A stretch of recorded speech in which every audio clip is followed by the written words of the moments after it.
you very much. Over to you, MMC. Thank you very much.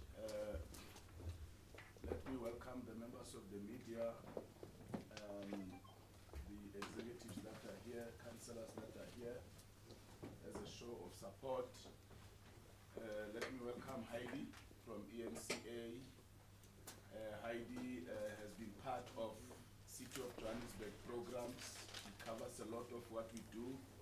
Even with the buildings, she's one of the bravest journalists who walk into buildings with us, hijacked buildings. Thank you very much, Heidi, for your continuous reporting to inform the citizens of Johannesburg about the work that we do. Let me also welcome Rapito from Kaya FM, who have really also have a transport coverage that Kaya does with Sis Juliet.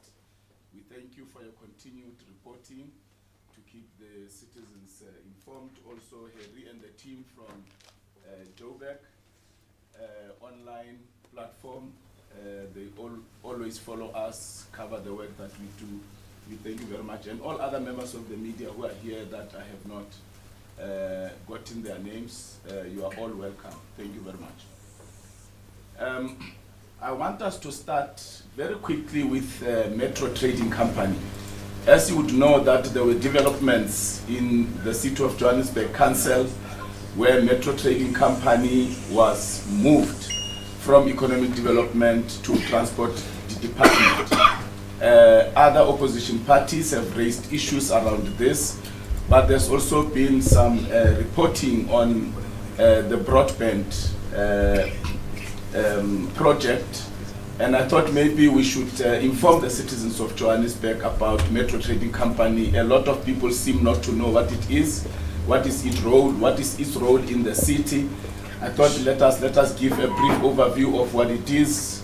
Let us give a brief overview of this broadband that there's been so much controversy created around it, and then we'll deal with JRA Metrobus very, very quickly. I am going to allow questions once we are done, and please feel free to ask any questions.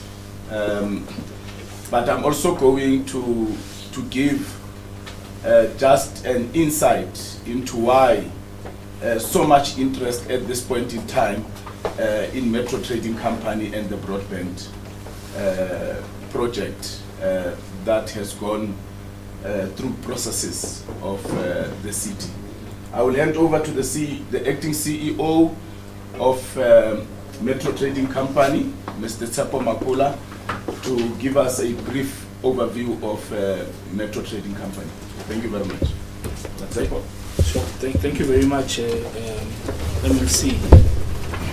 Maybe let me start off by indicating that, in fact, the month of September is MTC is turning 8 years since its establishment, from when it was converted as a trading company that focused on traders in the city to being converted and established as a actual technology company for the city of Johannesburg, and I think it's important to highlight that.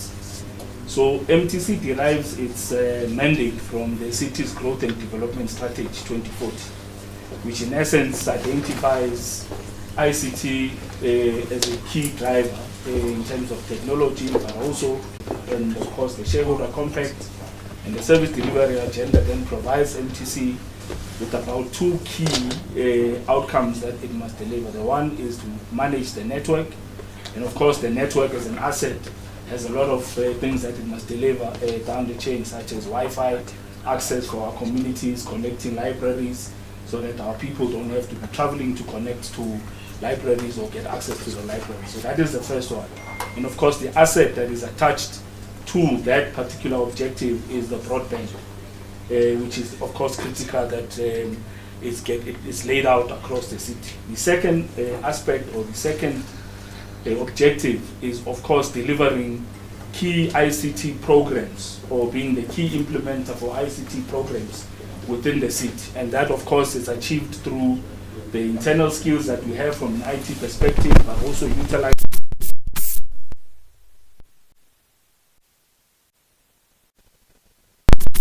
for the group finance team in relation to the telephony and the IT, from group ICT perspective, the hosting of all our solutions, the hardware and software. Some work we do for City Power, Department of Health, the e-health platform is what MTC has been able to deliver as part of the second mandate. And I think that is critical to look at. So in terms of the first objective, of course, because we're a network around the network in the city, as I indicated, that the growth and development strategy provides MTC with that mandate. Actually, the discussion started around 2006 when, in fact, the city, because at foresight, decided that we need to get a broadband network so that we are able to move all these softwares and data that we collect from one area to the other.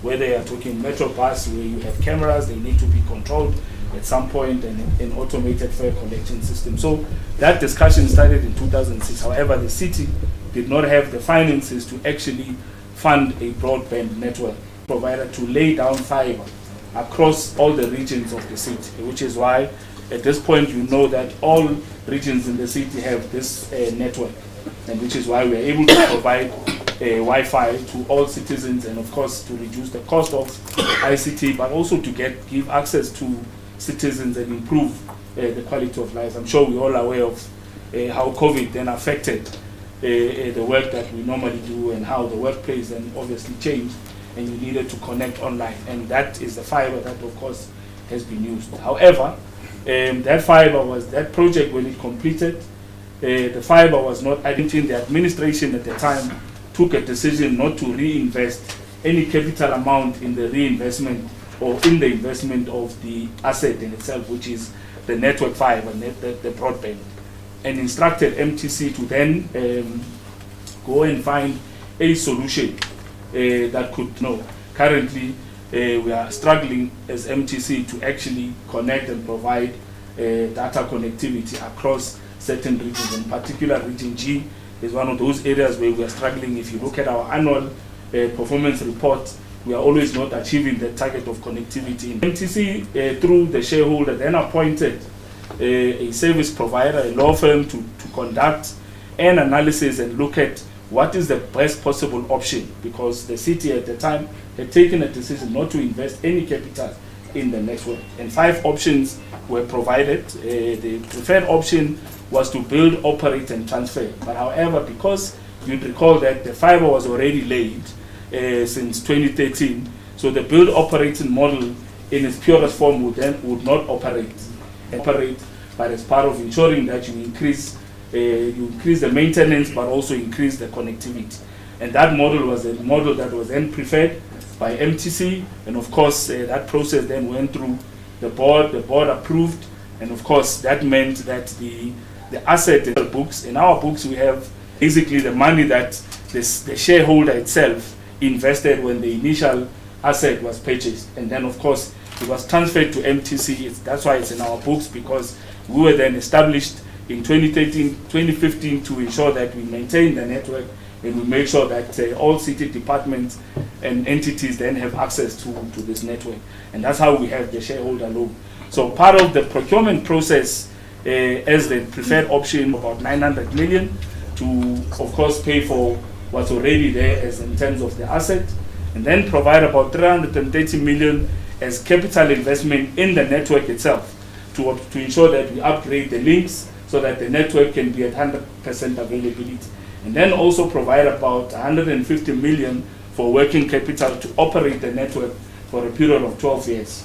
And of course, all the clients that are there, or that the service provider will get during the 12-year period, MTC is then entitled to a 10% profit from whatever profit or proceeds that would have been made during that 12-year period. Of course, the supply chain process made provision for, once the 12-year period ends, it is important that the city, in terms of bringing the asset back into MTC, that's important to highlight. I'm aware that company that's been sold, the asset that is in a way leased to an external service provider, who will then put in capital to ensure that that asset is then capacitated at 100%.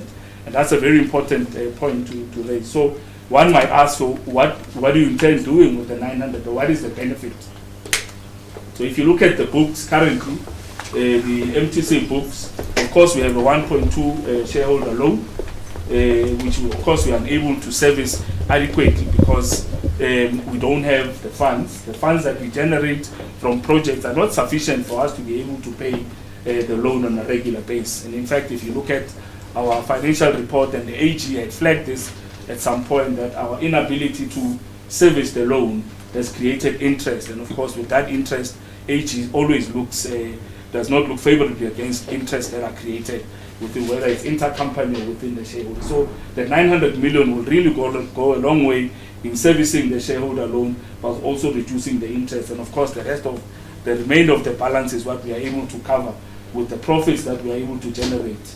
What's also important is that the asset in itself, or part of the procurement process, is that we will continue servicing all the city departments and entities, and of course departments at provincial level, from a network access, from a broadband availability. And that's important because that means MTC remains a going concern at that particular point. MMC, I think the last point to also then indicate is, of course, when the process to procure a service provider was followed to the T, a bid specification was established, which was approved by the accounting officer. It was advertised, a bid evaluation committee was established, and that committee, of course, evaluated and submitted that to the board for approval and to council. But because you are buying, you are selling an asset of the city, it required that council must first approve that you do not require that asset for basic service delivery. As you know, water, electricity, and waste collection is a basic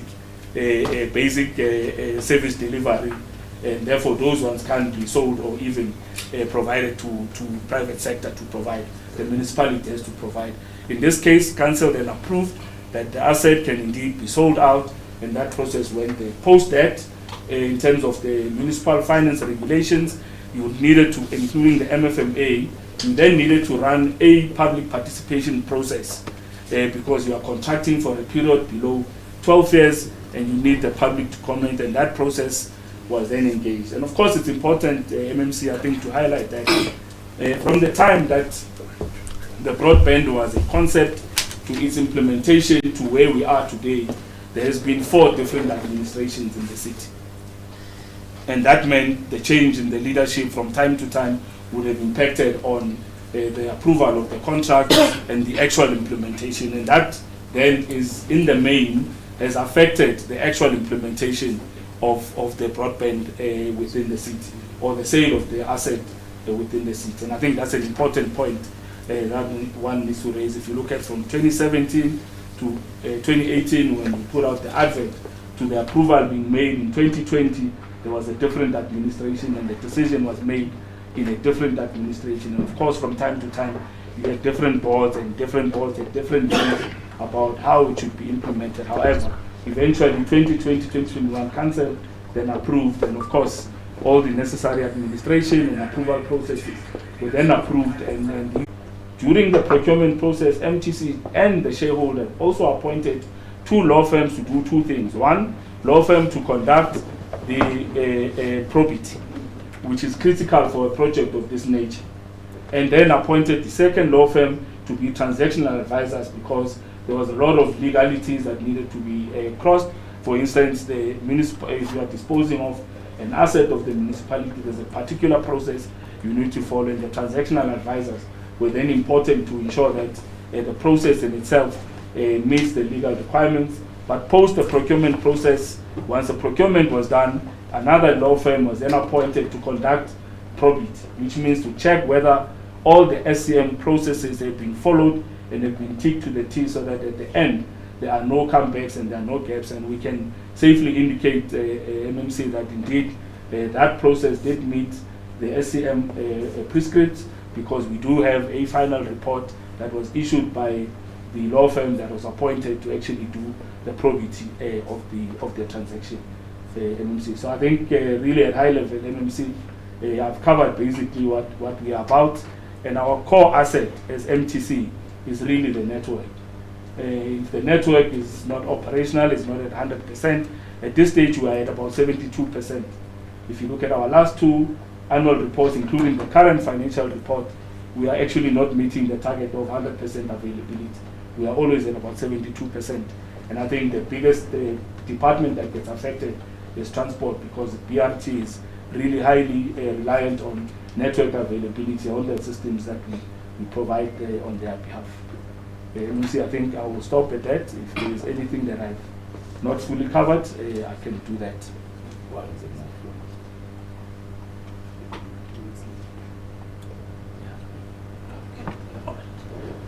Thank you. One of the things that this ATCO forgot to mention in the process of procurement is that Treasury was also involved in this process, where Treasury had to also tick the boxes and make sure that the process was compliant and it was watertight. But let me clarify, because one of the issues raised is that friend. Yes. Now, this month of September, so when he started doing business with the city of Johannesburg, I was wearing orange overalls and reading novels and reading marketing material in prison that my brother gave me from the university. When this process started of the broadband of EPM, as we heard the CEO mention, it started in 2019, Shaba. 2 council sittings under the DA government voted for this process to happen. The mayoral committees under the DA approved this process. They understood that there is an infrastructure that is critical to the IT of the city, and therefore it is deteriorating in value. It is being vandalized when city power cables have been stolen, and therefore it needed to be brought to life. But the city did not have money, and that is why they went out.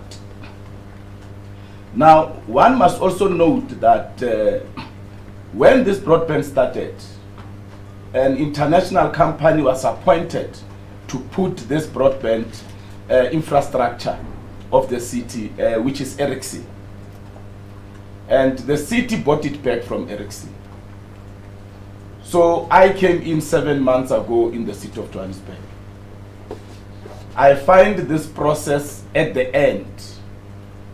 So why would Dada Morero, the MMC of Finance, who understands this process, go and tell Tsidi Madia of EWN that I'm trying to give this to my friend? When in 2020 he was supporting this particular process. We were in a coalition with the ANC.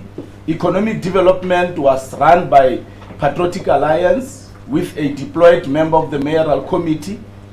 And the ANC engaged us, led by Dada Morero, the late Mpomerani, the late Jolie Matongo, may their souls rest in peace. They explained this broadband and its importance to the poor of the poorest to accessing Wi-Fi data cheap. The mandate of government is to make sure that the poor of the poorest access data or any other service that the rich has access to, but they do it cheap. And we understood and we accepted. And we supported the finalization of this particular process. Now, why does Dada Morero change now? I want to give a very brief background, Heidi and everybody else, so that the citizen who is the owner of a company, the infamous Regiment.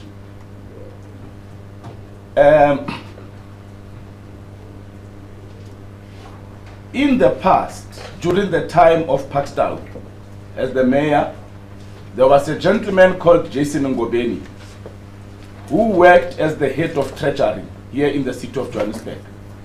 And there's a gentleman called William Matamela, who worked as head of trading here at the city of Johannesburg. And there's a lady called Helen Buotes, who worked also at Treasury here in the city of Johannesburg. Jason Ngobeni was moved to be the Executive Director of Economic Development. Once that was done, Helen Botes was then moved to JPC. And then William Matamela was then promoted to be the head of Treasury. It is public knowledge that Jeff Makubo had to answer questions related to regiments at the Zondo Commission. Nevin Pillay, the head of Treasury in the city of Johannesburg. So he signed off on that sinking fund. He delivered it to regiments. Helen Botes was at JPC. Regiments got the horror deal, one of the biggest property heists in the city. So the people that worked at Treasury delivered in their new portfolios to regiments. This is also public knowledge. But Neville Pillay continued to work with William Matamela. They share an office. They shared an office before in Rosebank. Now they have been sharing an office at number 140 West Street in Sandton. So Neville Pillay has now captured the MMC of Finance in the city of Johannesburg the same way he did the capture of the MMC of Finance. But because he's attending this court case, regiment is under liquidation, he has to stand back. And his right-hand man and his runner, William Matamela, must now be in the forefront of capture. The MMC of Finance chairs the shortlisting of all board independent directors for the boards in the city of Johannesburg. The MMC of Finance made sure that William Matamela becomes the chair of the board of MTC because there is another plan. The MMC of Finance removed some officials from revenue collection at Finance because he has got plans. The MMC of Finance is targeting the head of Treasury to also remove because Neville Pillay has given instructions to them. William Matamela, being the board, the chair of the board, all that he did was to cancel EPM. That's all he did. To cancel EPM without even understanding what is EPM.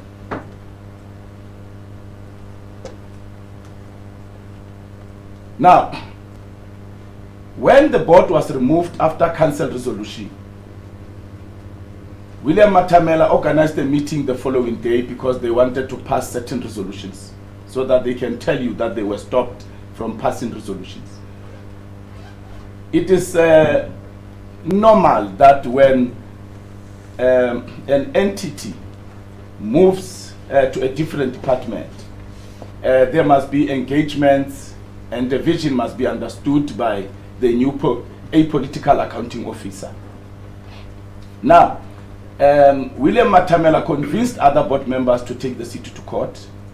They lost. 2 weeks later, after their removal, they took the city to court and they lost. Dada Morero, in the words of Tsidi Madia, said that Dada Morero said he was the only one fighting the move of MTC from economic development to transport. He's telling the truth. Dada Morero, when we were negotiating with the ANC, we wanted economic development. He went to the president of the PA and asked that we take transport. And because we wanted, in the interest of the coalition, we discussed, we said no problem. But there was an understanding that there will be a political oversight by the Patriotic Alliance. Dada Morero then proposed, so he proposed that we take transport department. The MMCs were appointed. Dada Morero then came to me and said that the new MMC of Economic Development, Nomoyam Nisi, does not want MTC in her department if the ANC has agreed to a 2.5 deal with the Patriotic Alliance. So Dada Morero proposed to me that MTC must go to transport, to which I agreed, but he thought it is impossible. He was just trying to make me a fool. We consulted the Political Management Council. This was discussed, and all the parties agreed that is fine, it can go. So the GLU blessed this move. Dada Morero was the only one refusing, because he then realized that his plans are not going to bear fruition. And now he has to show Neville Pillay and the other Indian gentleman who has captured him that he is fighting. That's why he goes to journalist Sidi Madia, gives her sensitive, confidential documents of a procurement process of the city. And he starts lying to her about me giving this to my friend when the appointment of this particular service provider was done during the DA government. Not even the GLU. This man has been appointed already. I find it there. I like it or not, it's a council resolution. So council then made a resolution that transport, MTC must move to transport. The city of Johannesburg talks about smart city. Now, if you go to any other country that is progressing towards being a first-class country, you would find that as the center of smart city is smart mobility. You cannot have a smart city without smart mobility. And MTC, when it was first established, it was a transport. The only difference is that there was then more being brought to MTC. And it was then moved from transport to economic development. But it makes all the sense for MTC to be a transport. You've got automated fare collection for Rea Vaya and for Metrobus. Who is the custodian of the implementation of that? It's MTC. You've got Wi-Fi in the buses that we are putting at Metrobus. Who becomes the custodian of that? It's MTC. You have got smart traffic signals that we are trying to introduce, that we are busy with. Who is at the center of implementing that? MTC. We are talking about smart mobility. The network to turn Johannesburg into a smart city rests with MTC. For the network to go underground, MTC needs waylifts from the transport department. So it makes sense that MTC then rests at transport, because at the center of smart city is smart mobility. The problem with Dada Morero is that him not being the mayor is eating inside him like a cancer, so he's scrabbling for power somewhere. He is the type of man, if he can't be the captain of the ship, then the ship rather sink. That's why he's trying to collapse this. When he walked into his budget speech, he walked in with William Matamela. You can go on YouTube, you will see that video. William Matamela is his handler for Neville Pillay. He walked in with William Matamela. He's wearing a grey suit to the left of Dada Morero. Walked in together to deliver a budget speech. In that budget speech, Dada Morero said, in council, the city does not have financial management.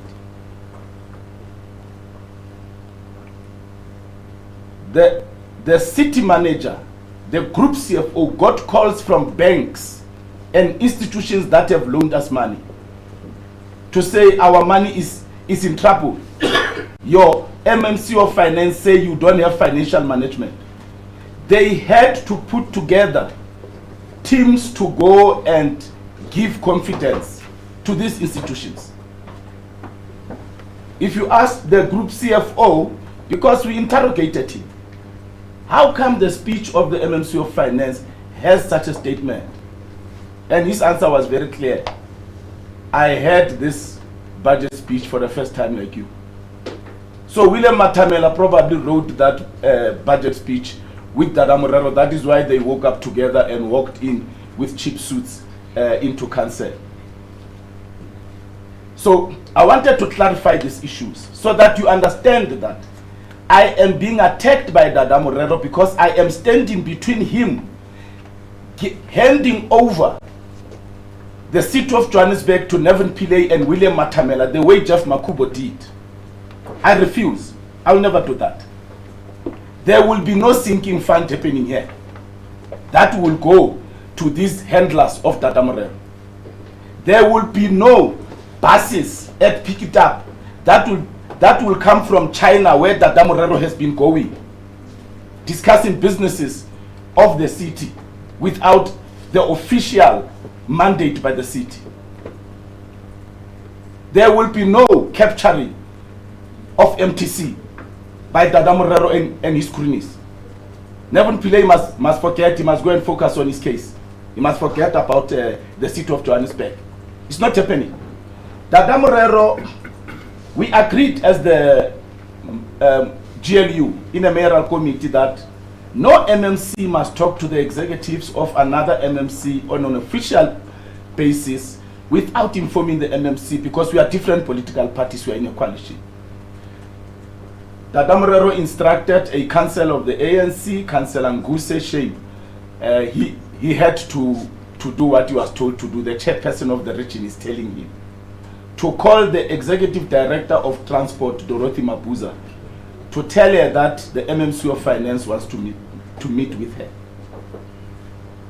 That lady reports to the city manager. She is in my department. But it gets worse. Dada Morero called this acting CEO and this CFO through the group CFO, knowing that what he's doing is wrong. He called the CFO, group CFO, to call this CFO and this acting CEO of MTC. They went to a meeting thinking they are meeting the CFO. Dada Morero was there chairing the meeting. Dada Morero said to them, you must stop paying this service provider. You must pay these service providers. If you do not do that, I am going to withhold money from MTC. They are sitting here. After, you can go and ask them. I'm not talking out of my head. Yes, Tepo, yes, Rajen. And money was withheld because they refused to implement that corrupt instruction.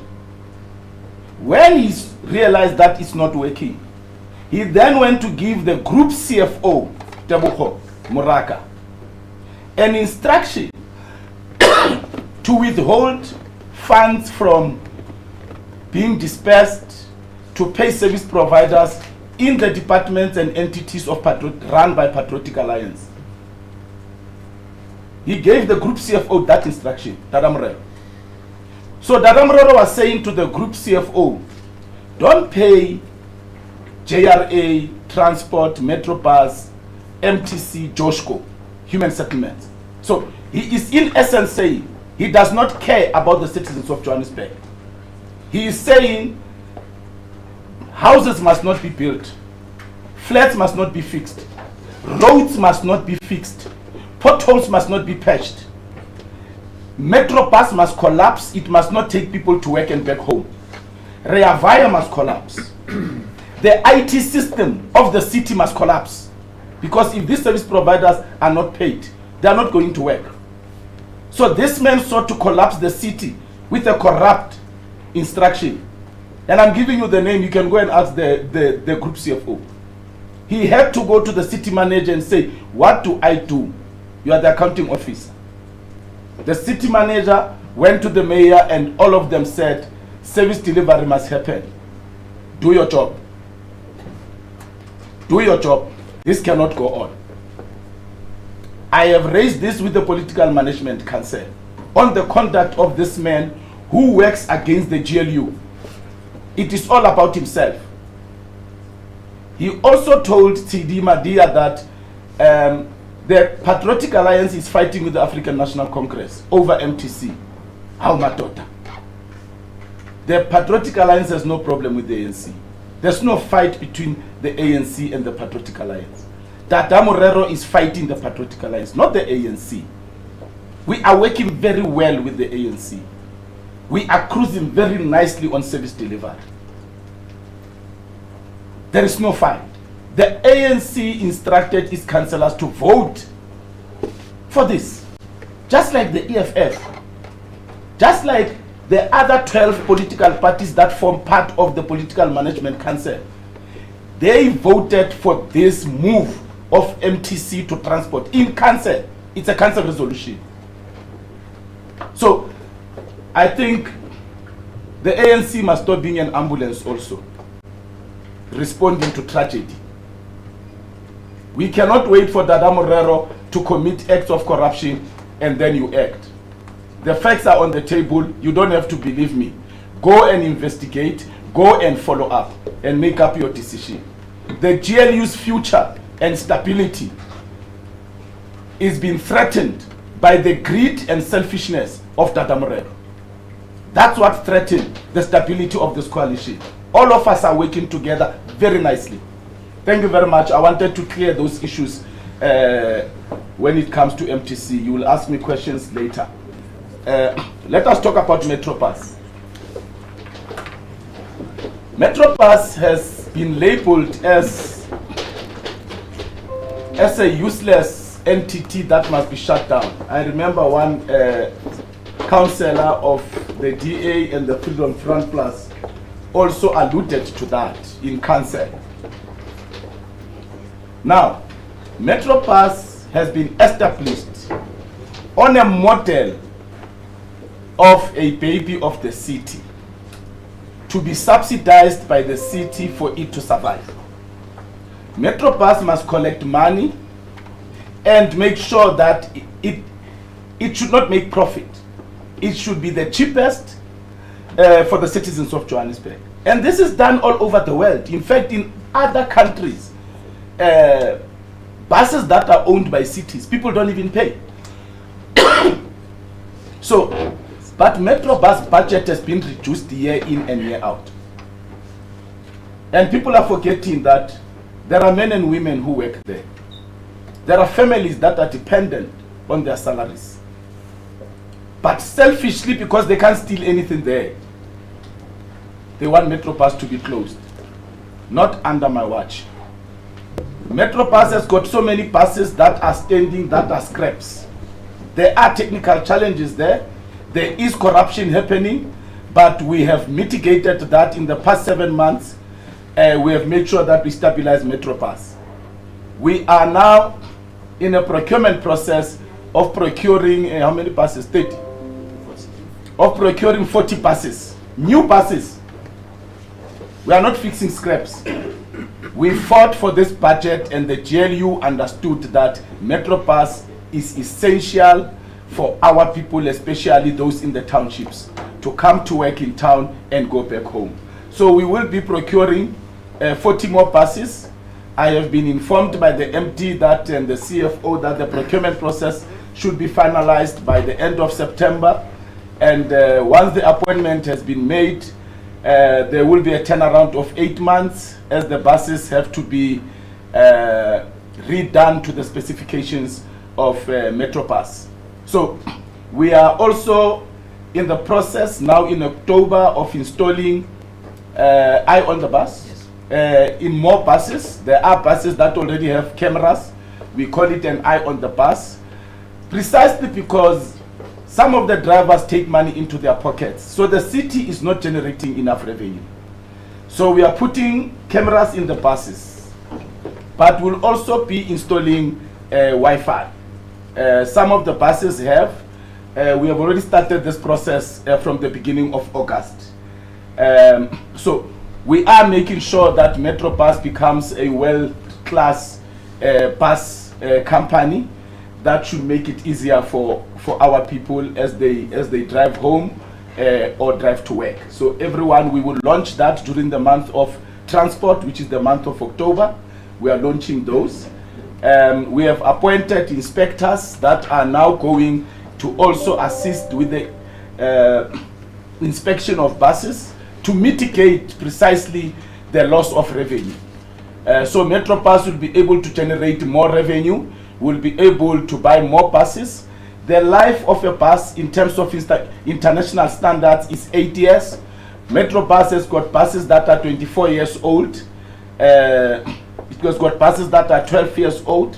So we need to then fix these buses. Otherwise, you keep them running and fixing them, you end up spending more money instead of buying new buses. That is why when I came in, I said, no, we cannot continue to fix scraps.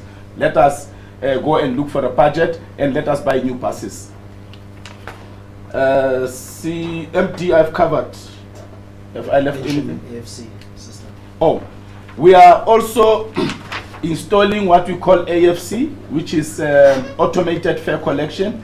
We have a temporary service provider that has been appointed because the AFC that must service the whole of the city has been going to and fro for 5 years, but I can tell you for free that it is on its way of now being implemented and a service provider being appointed.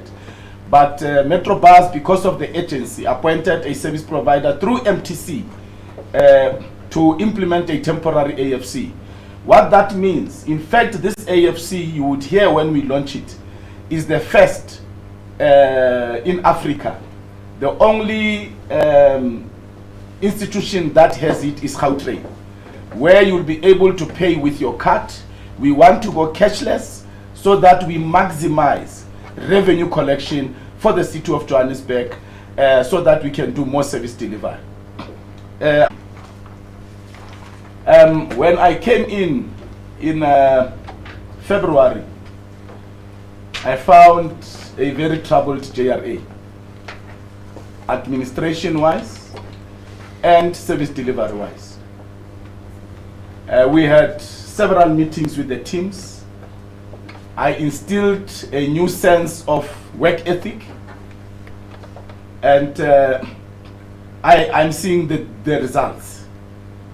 I have seen the results. I am very happy with the work that is being done by the teams at our depots. I'm very happy by the work that has been done by the administration.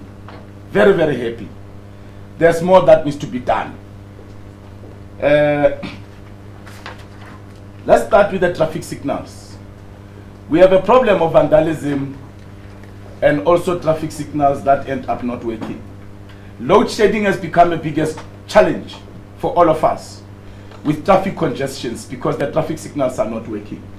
But also load shedding, when traffic signals don't work due to load shedding, it makes drivers vulnerable to criminals who break their windscreens, to grab their bags, to hijackers who just come from nowhere because it's dark.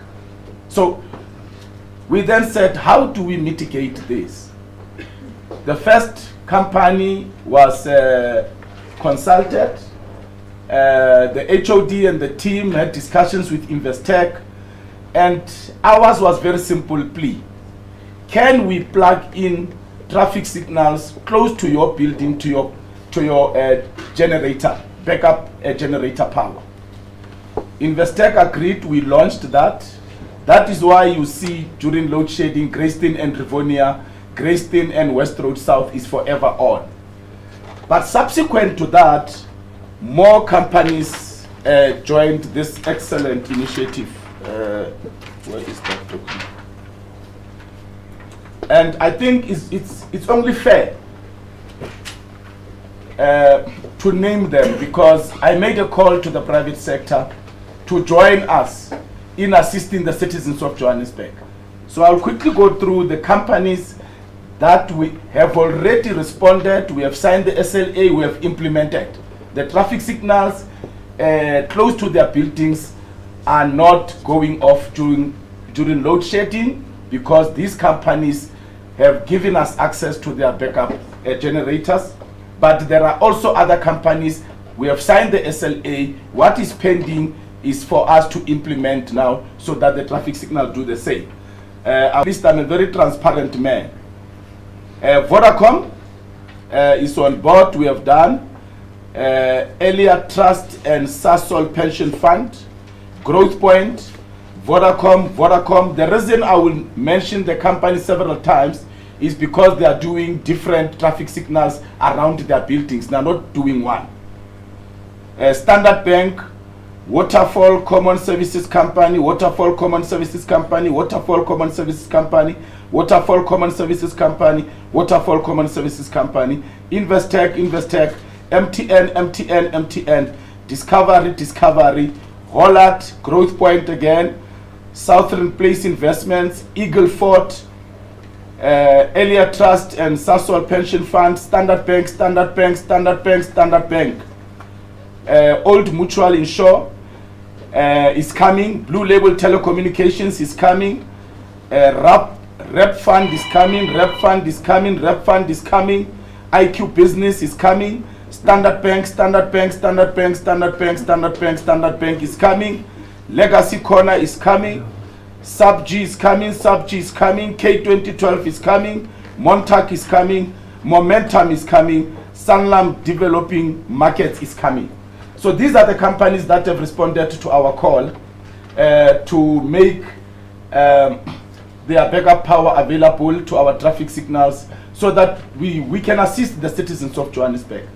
So we are solution driven, and we want to emphasize, and I want to emphasize, that we are open to work with the private sector to make Johannesburg a world-class African city. My door is open. The door of the CEO is open. If he shuts it on you, you come to me, I'll deal with him decisively. But the private sector is critical to making sure that we make things easy for the citizens of Johannesburg. There are service delivery initiatives that we have done. JRA continues to patch potholes, resurface the roads. But when I came in, I realized that councillors were coming to me and saying, look, we see JRA is doing the work, but we know the critical areas that needs urgent attention. And based on these requests by the councillors, I decided to have an operation which I call #Operation Restore, #Operation Lukisa, #Operation Lungisa, #Operasi Hardstyle. We are restoring the infrastructure of our city. We are restoring the road conditions of our city. We are restoring the stormwater conditions of our city. We are restoring the bridges of our city. So between February and now, JRA through its work have completed 36,155 potholes. They have completed 4,167 KIs, stormwater drains. They have completed 2,074 guardrails. These include Operation Restore programs. They have covered 136 manholes, which includes also Operation Restore. Bridges under implementation now. Remember, I had said that I wrote a business case to the president of the country, to the MEC of Transport in the province, but I've also written to the Minister of Public Works, Minister Sihlezi Galala, to make funds available through the infrastructure grant, about 400 million as a start to be able to deal with our bridges. We have 1,592 bridges. Only 8% of these bridges are in excellent conditions. Engineers who know this secret don't even drive on certain bridges because they are a problem. They might collapse anytime. However, with the little budget that we requested from the city, we are now responding to 3 bridges. Kilburn Bridge collapsed 3 years ago, partially, but with the 2022 floods, it then collapsed completely. So for 3 years, this bridge has just been looked at. It has collapsed. Then disaster hit and it collapsed badly. When I request this money from infrastructure grant is because I don't want the collapse of the bridges. Because you spend more when the bridge collapses. But when you rehabilitate the bridge, you spend less. I want us to save money so that we can do other service delivery projects. Kilburn Bridge, there's Mapumulo Bridge, there's also Batlu Bridge. Batlu Bridge also collapsed about 3-4 years ago. It has also been looked as if it's normal.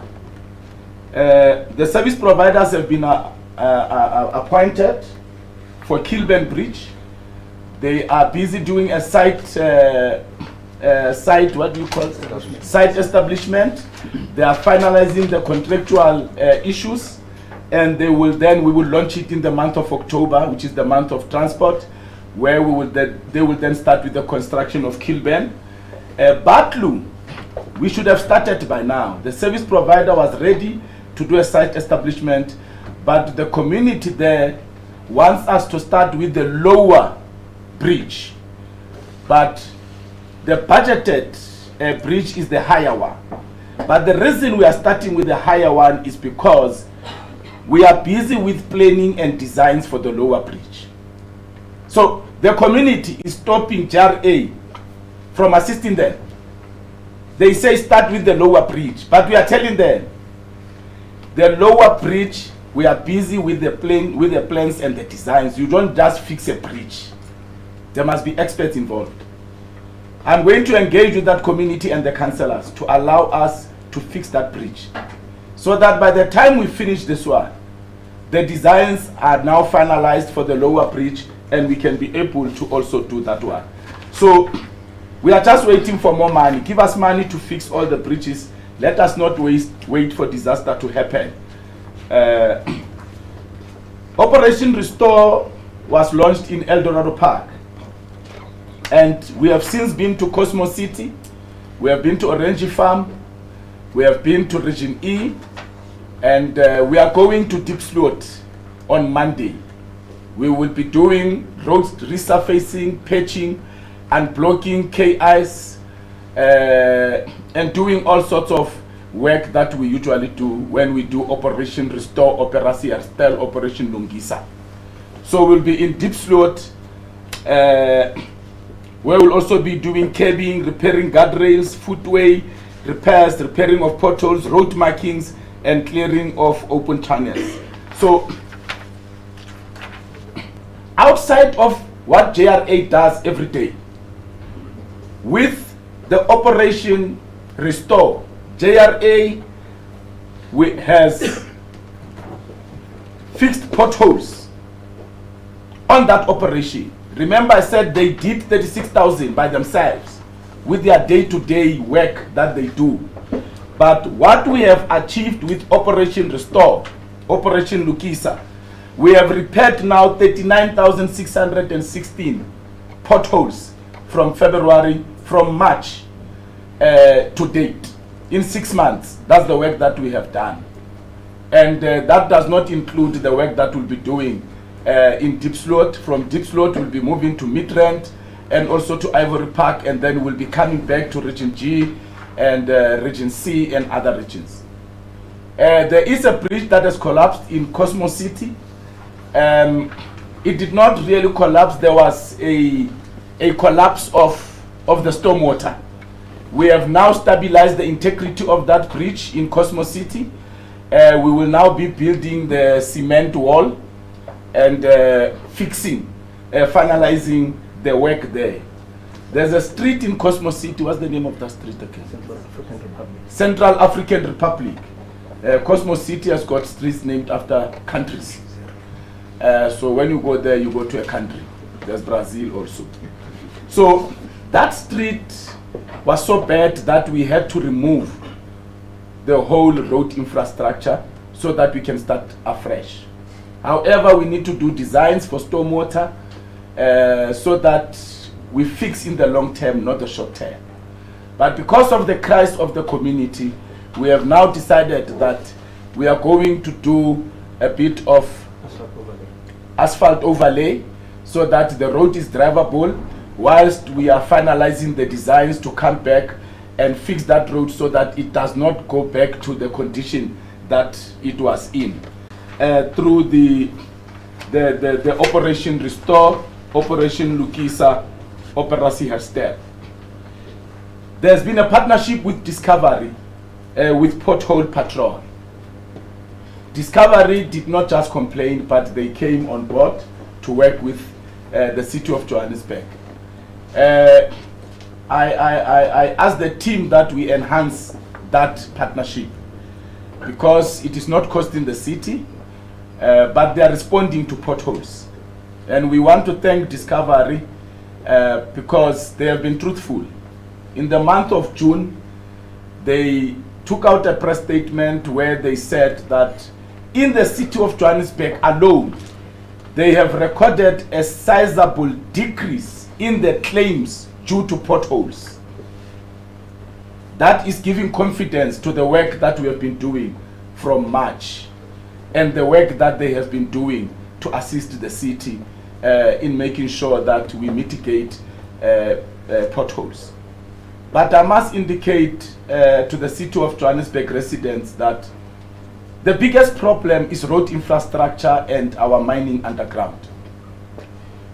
I am facilitating a meeting with the Minister of Minerals because coming from a mining background, I know that mining companies pay a rehabilitation fund before they start mining, so that if they run away after mining, government has got this fund to then rehabilitate the mines. But the mines in Johannesburg, most of them are not rehabilitated. And that is why our roads are going through this problem. The Zamazamas are not helping because they are mining where the old mines had blocked, had stabilized the surface so that it does not fall. So they go and mine, especially in Broadband. They break those stabilizers, those wooden panels that have been put there to stabilize the road, because the engineers understood that there are areas where you can't mine. So they go there and they then cut and break those panels. That is why the roads in Roodeport are collapsing and causing sinkholes. There is a lot of gold that is remaining there. That's why the Zamazamas are targeting these areas that have been stabilized. So the fight against Zamazamas is very critical because it contributes to the destruction of our road infrastructure. I was taken to an asphalt plant that I was told cost us 60 million to buy. It has been sitting there as a white elephant. This asphalt plant produces 200 tons of asphalt per hour. That's 1,600 tons in an 8-hour cycle of a day. That is enough to fix our roads and still commercialize the asphalt plant by selling asphalt to other municipalities and to national government, to Sandra. I have said the CEO must start those discussions. So at full capacity, the asphalt plant can produce 200 tons of asphalt per hour. I made it my mission to get that asphalt plant up and running. Some of the officials were skeptical because they understood the bigger picture of syndicates that seeks to keep that asphalt as a white elephant so that we can buy from the private sector at exorbitant amounts. But years ago, today we've got 6 people, 6 members in one team. That is why JRA has become an ambulance of potholes. JRA is not doing maintenance because we don't have human resource. The city says it does not have money to employ more people. So we are going to commercialize this asphalt plant so that we can employ young people, women in each and every ward to maintain the roads in their wards. And they will respond, they will be under our depots. Our depot managers will be in charge of them. They will be able to capacitate our teams so that we can take our teams to at least CFO 25 members in one team. We must take it back there so that when we fix, we are able to maintain. And that is how we will get the city of Johannesburg to a world-class African city. So in the next few months, this is the target that we have set for ourselves. And if other municipalities around Gauteng respond to our call to buy asphalt from us, we will be able to create these jobs. Thousands of jobs will be created, not 6 months, not 12 months, but permanent jobs of people that will continuously respond to the challenges that we face in our roads. So JRA is at work. We are committed. Where we have not reached, we are coming. Where we have not been able to fix, we are coming, we are aware. But with these limitations, we can't tell our people our problems. We have made sure that the teams work at maximum capacity. I thank you very much. Unless I've left something else, CEO, I must include that where the asphalt plant is, there is also a laboratory that tests the crusher that comes in, that tests the bitumen that comes in, that tests the sand that comes in. So the city of Johannesburg is well capacitated with this world-class asphalt plant. We've got women and men who are technically astute and skilled to do these things. And we are going to make sure that their skills are not diverted where they are not needed. CFO, JRA, there are other projects that we are doing. The resurfacing of roads. We have declared war in Alex. We did resurfacing of roads. We are busy with gravel roads. We are working with human settlement to now respond to 17 years of gravel roads in Pimville, in Soweto, in the RDP houses. I have met the community. I have spoken to the MMC of human settlement. They are making the budget available. We are going to put in tar and stormwater in Pimville, in the RDP houses, and we will be going to other areas. Orange Farm is also experiencing a backlog in gravel roads and also stormwater infrastructure. There is a street for 20 years, it forever has water, and which is sewage water, whether it's raining or not.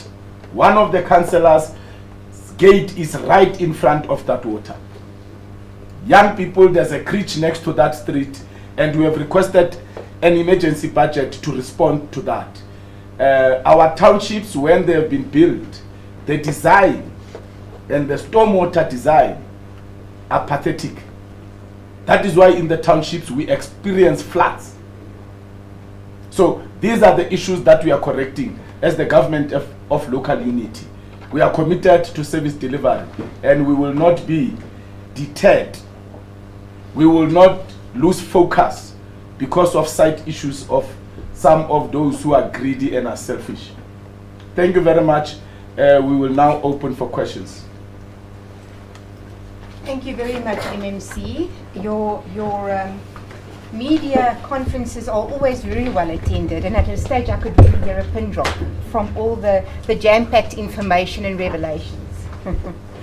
Colleagues, we are now going to the questions and answers. I'll just wrap up quickly, cover up. We had the acting CEO from MTC who gave us a briefing background on the history of MTC and also the selling of the asset. We had the MMC. So just to wrap up, we had the acting CEO of MTC provide a briefing background really on why MTC was established and what its vision and mission is, and also about the selling of its asset, We had the MMC discuss the broadband and the clarification of the process of the move of MMC into the transport stable. We also had an update on Metrobus, the fact that there are 40 new buses that are going to be procured, the cameras, the Wi-Fi installation, and then also we heard that there's the first AFC system in Africa that is going to be installed onto the buses, which is wonderful. We also had an update on JRA where we heard about the issue of vandalism on traffic signals, the very successful partnerships of the traffic signal backup power supply initiatives that we've had with corporates. We've heard about service delivery citywide with regards to hashtag Operation Restore. We've heard about the asphalt plant that has been lying dormant for a year that is now fully operational. We've heard about the plans for the bridges citywide, as well as the issues that we're dealing with regards to underground mining and the issues that the MMC's office has taken to remedy that. Yes, and I think that just about covers everything. So right now we're going to go to questions. I just want to reiterate that after this there will be an opportunity for one-on-one interviews with the MMC as well as with the CEOs from the various entities should be needed. And also media, please be advised that we do have briefing packs for you as you leave should you wish to have those. So we're going to hand over to you now. If you just raise your hand, say your name and your media house, and then we'll take those questions right now. Thank you. Right, from here. Ahead. Okay, thank you so much. It's Peter Molemane from Kaya News. MMC,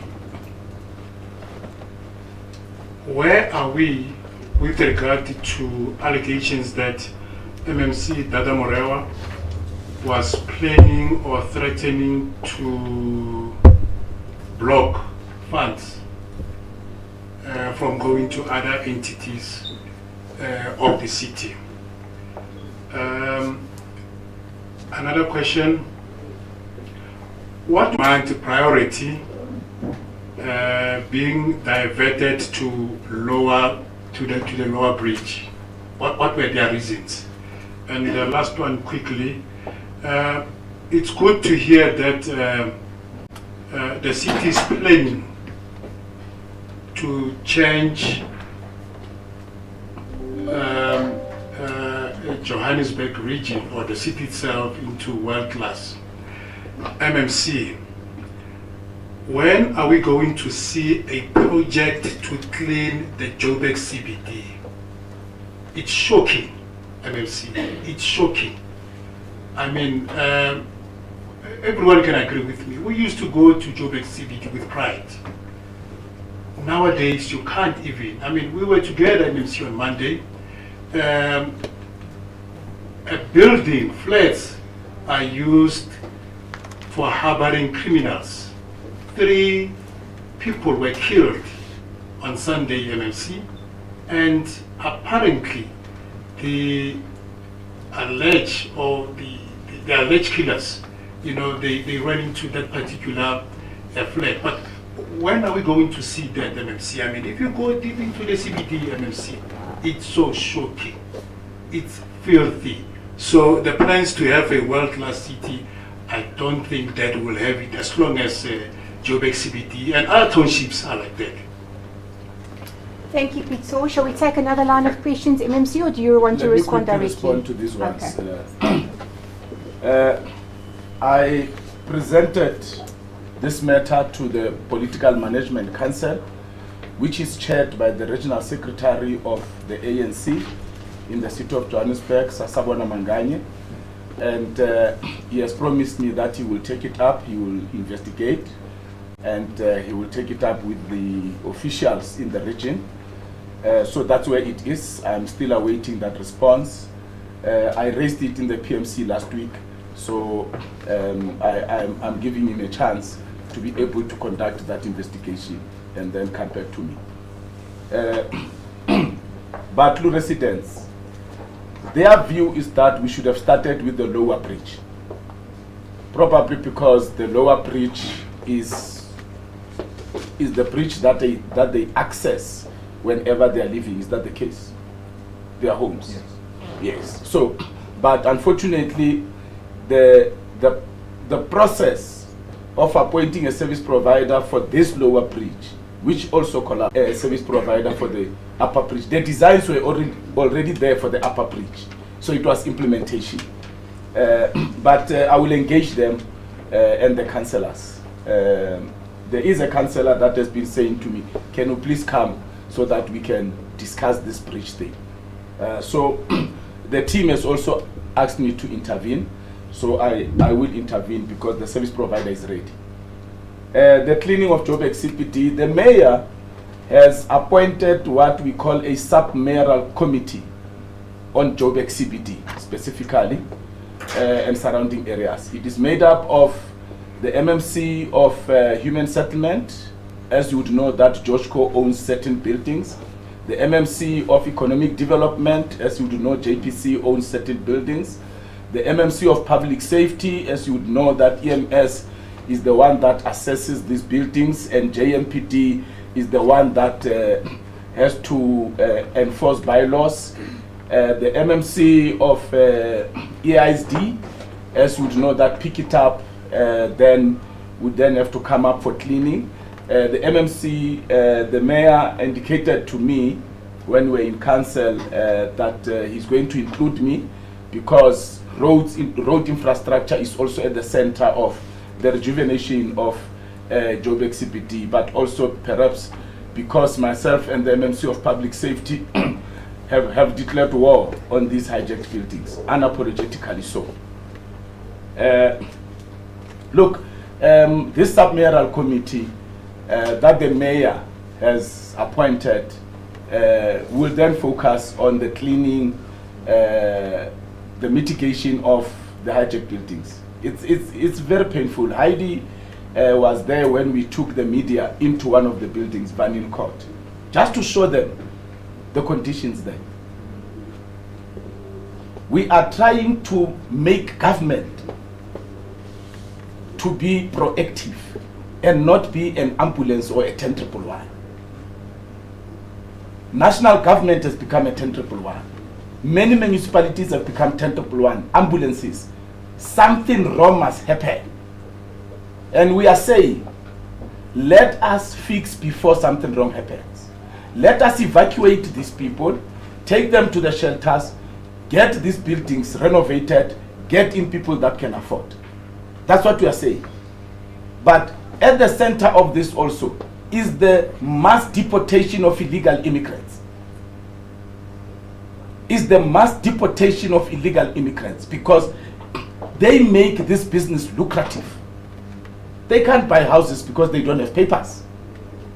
So going into hijacked buildings for them is an easy option. We went to a building on Saturday with the MMC of Public Safety on Conadelva and Albert, just diagonally opposite the one that burned. Tanzanians are half of the people that are staying there. I found a girl, we had to open these locks because some of the shacks at the rooftop were locked with chains and a lock.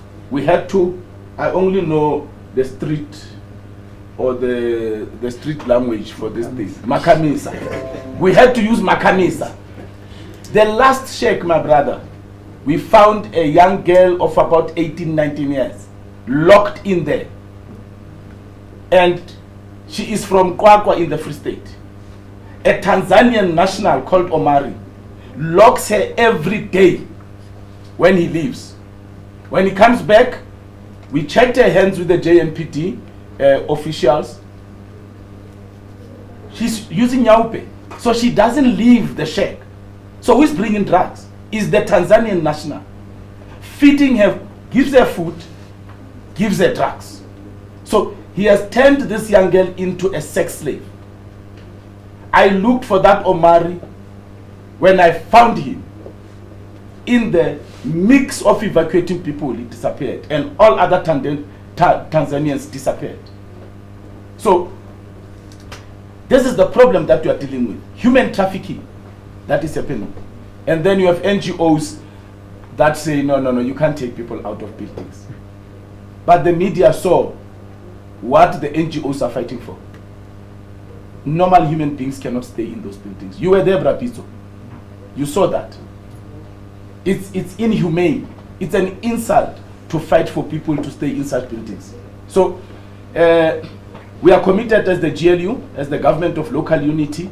We are committed to cleaning the city of Johannesburg, to cleaning Hillbrow, to cleaning Yeoville. Look, people don't understand when we say NGO or no NGO. We have appealed to the courts before they make any judgment on the buildings of the city of Johannesburg. When these NGOs approach them, can they do what in legal terms they call inspection in loco? Let them come and look at the building first. Before they give an order that no, those people must stay there. Let the judges come and inspect these buildings. And once they've inspected, they must tell us if they will allow their children and their families to stay there. Thank you very much. Thank you. Next question. Heidi. Okay. It's Heidi Jokos from ENCA. MMC, this morning we were out with my colleague Linda to go and look at some of the states of the roads, and we spoke to some residents and who were outside of school as well, Sharon Lee Primary School, who were also in Cosmo City, and people are just not satisfied with your actions and what you've been doing. Do you feel that it's sufficient, or do you think that you definitely need to do more to better the roads? Firstly. Secondly, I just want to ask you in terms of load shedding and the traffic lights. What is your active plan to sort that out? Because you literally have homeless people controlling traffic at the moment. And then, I wanted to ask you about Bree Street. What is the update there? How soon will that section be opened up? Thank you. Thank you very much. I saw that you indeed went out to check the roads. Heidi, I'm getting a different feedback from councillors, even in the opposition, of the work that we are doing as GRA. Is it sufficient? No, it's not sufficient. We found a serious backlog of road infrastructure. But through Operation Restore and the efforts of GRA, we have instilled a different type of work ethic. Before I came in, people were coming to work at 8 in the depots, knocking off at 11. People were dumping asphalt in the field. Today, people are coming to work at 8, leaving at 4 o'clock, 5 o'clock. So we have done more roads than the past 4 years in 6 months. It's not sufficient. The people are correct. It's not sufficient. And I want to do more. I want to do more. Our limitations is budget, and I think I've outlined how I want to respond to the solution of this problem. My solution lies in that asphalt plant. The CEO and the CFO must go and engage. I'm going to have meetings also with political leaders, buy asphalt from the city of Johannesburg, GRA. Once they do that, we will be able to generate revenue that must be reinvested in making sure that we are in each and every ward in this city, township or suburb, we are there. In our roads, not just responding to potholes. But we must also do an education on the car washes. Assist them, because especially in Cosmo, this street that we had to take out the whole tar, there's car washes. Water runs on the streets, it eats on the road infrastructure because it has got chemicals. You've got in the suburbs, people who have got swimming schools. Their backwash, they direct it onto the streets. It's got chemicals. It eats on our road infrastructure. So there is an education that must go, but I have demonstrated since I took over that war has been declared. I am going to fix these roads. If the Minister of Public Works can make available the amount of money that we have requested, that is sitting in infrastructure grant, they are doing nothing about it. If they can make that money available to us, we will be able to give more confidence to the citizens of Johannesburg. So it is not sufficient, but we have done more than any other person in the shortest space of time. And that is why, Heidi, I hosted these women who are patching potholes. Labo Mama, who are driving those big pavers. These women who are driving buses. That's why I invited them and I hosted them on a Women's Day. And unashamedly bought them champagne with my money. I wanted them to be happy because people in the city of Johannesburg, residents are happy. I have been to Soweto. We have fixed roads in Cosmo City. It's not enough. We have fixed roads in El Roro Park. It's not enough. We have fixed roads in Finetown and Ennerdale. It's not enough. We have fixed roads in Alex. It's not enough. But we are committed to getting to enough. By hook or crook, it's going to happen. The other question was on Bree. The directing of traffic lights during load shedding. Yeah. The reason I work with the MMC of Public Safety a lot is because our mandates sometimes overlap. The traffic lights and the road is my mandate. But the controlling of traffic is his mandate. We have spoken. Again, we went out to the city and said, we need funds to train young people who will then go and do traffic control due to load shedding. There's not enough money. There's not enough money. And I want to continue to make that call. I don't know why those who came before us gave outsurance problems. Because if the private sector comes on board and say, no, we can train people to go onto the traffic signals and control traffic, but they must wear our brand to show us it's us. I don't see a problem with that. So if the private sector wants to assist, I will have a discussion, and I have had a discussion with the MMC of Public Safety. We cannot reject private sector help. And if it comes with the person must wear an overall, written Kenigunene Foundation, no problem, you are the one that is paying them. And you want people to see. That is why I am mentioning these companies that have given us access to their backup generator, so that the citizens can know who is assisting them, not me. Who is assisting them, but me by default because I'm also a citizen here. So it's a tricky one. We don't have money. That is my answer.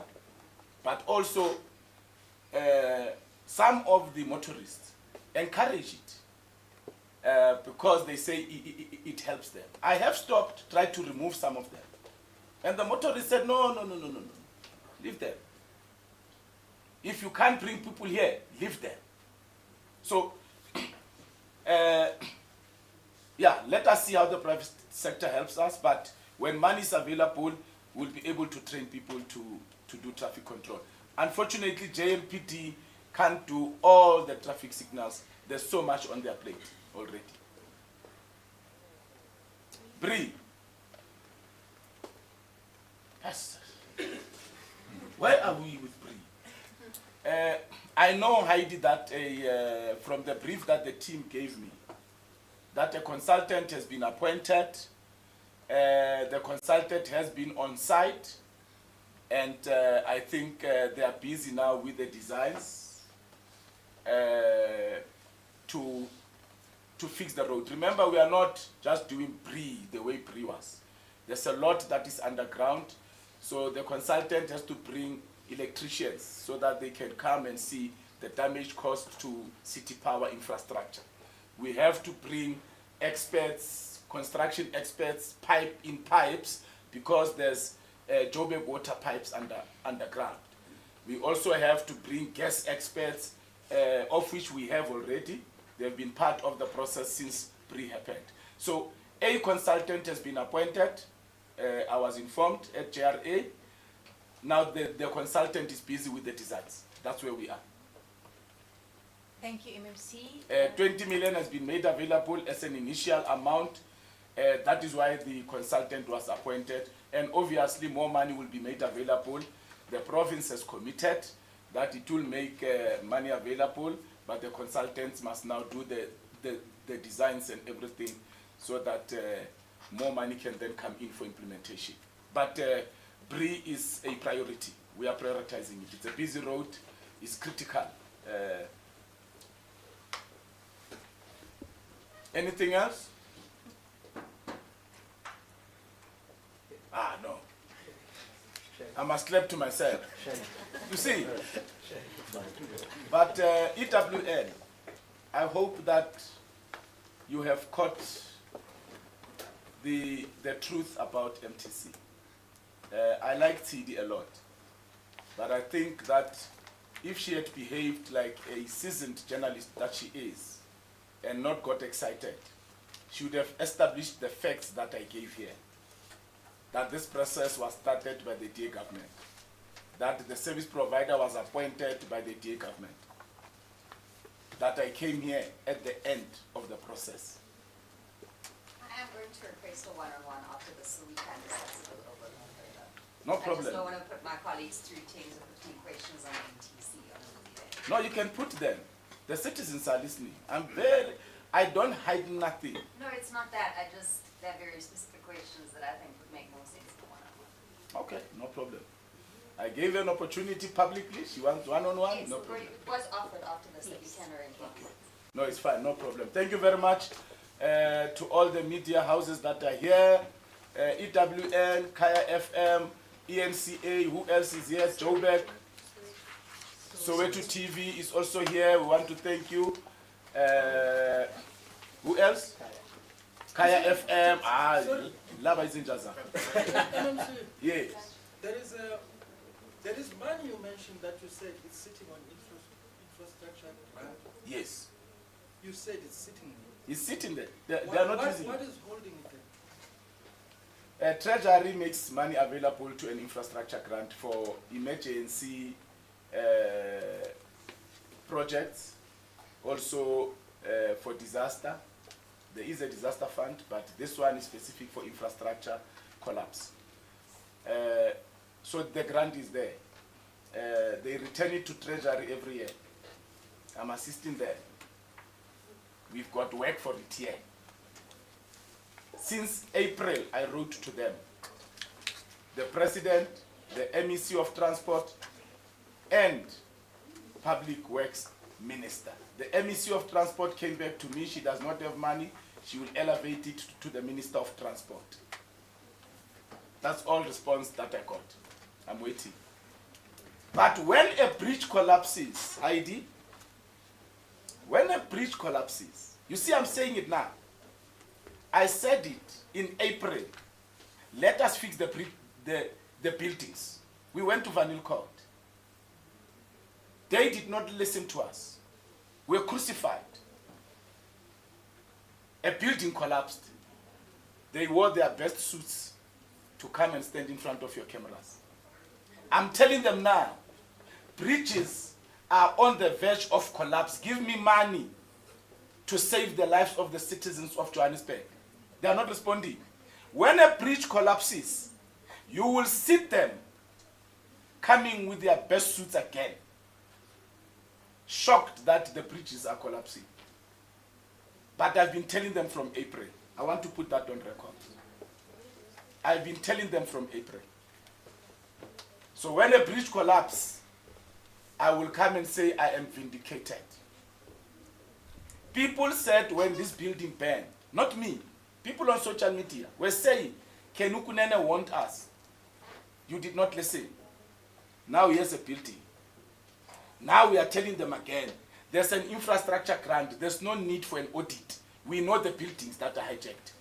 Give us the money, let us create a proper shelter, let us evacuate the people, let us deport those who don't have the right papers, let us renovate the buildings.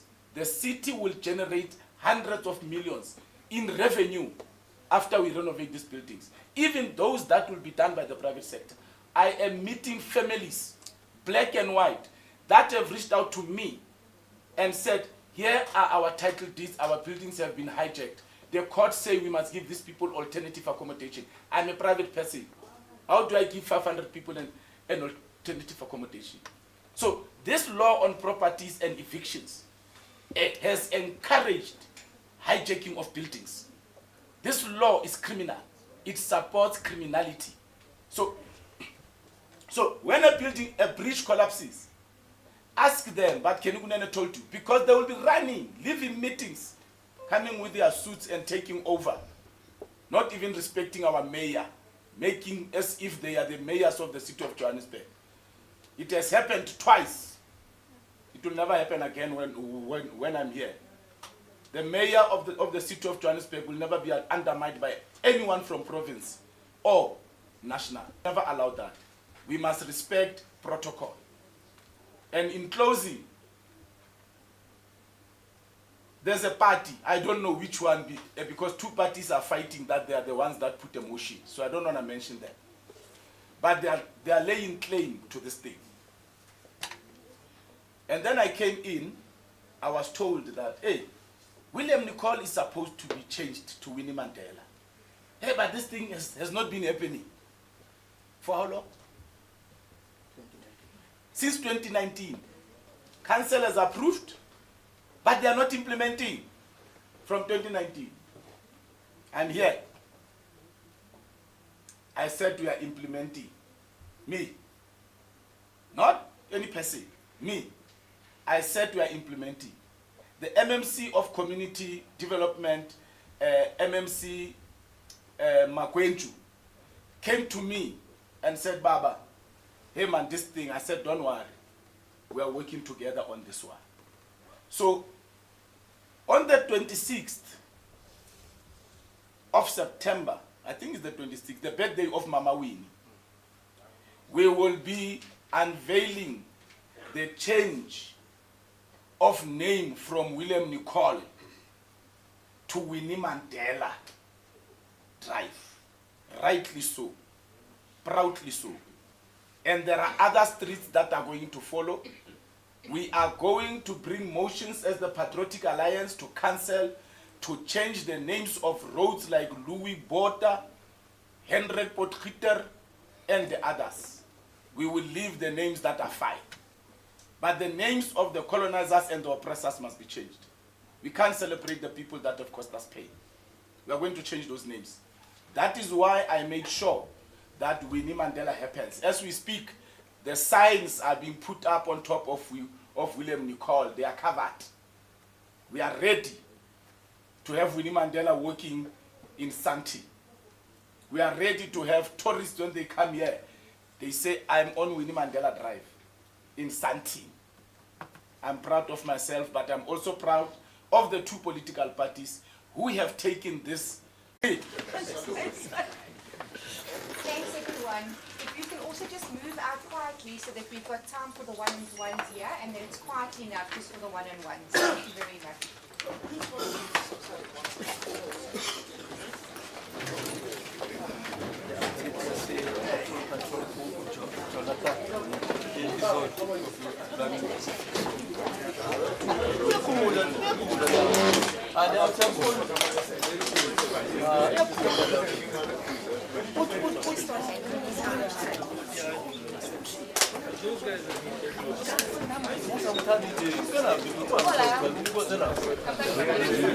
I think here.